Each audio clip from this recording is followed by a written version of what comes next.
Do something graphic today, so I'm just going to carve out my crease a little bit. The same 224, I'm gonna actually just sweep this base tone right across. Caviar today because I cannot find my brush black.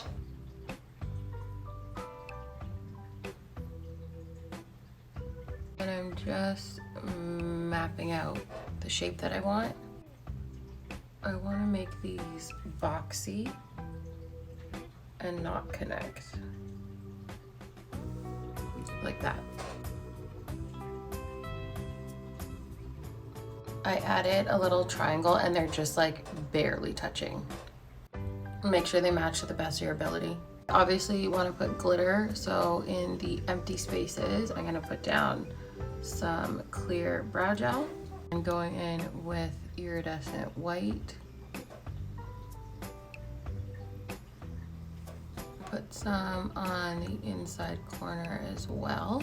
Switching to a 210, and I want a line in there. I'm gonna add some tiny, probably the more opally looking crystals. I'm gonna take a bit of caviar and connect to the lower lash line. I need to make sure the overall direction of these lines is the same.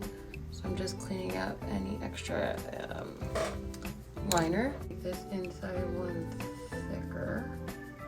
Oh yes, that's it. I just need a little bit more balance. It wouldn't be a regular day if I couldn't find my House Labs liner, so I'm just gonna use caviar. I'm just filling in this little gap with more glitter. I'm gonna finish the rest of my makeup and then come back and show you. Here's the finished look without the beauty filter on. I'm obsessed, as usual. For my lip today, I used Stone Lip Liner Yash lipstick and then the old Plenty of Pout lip plumper on top. And that's my look for today.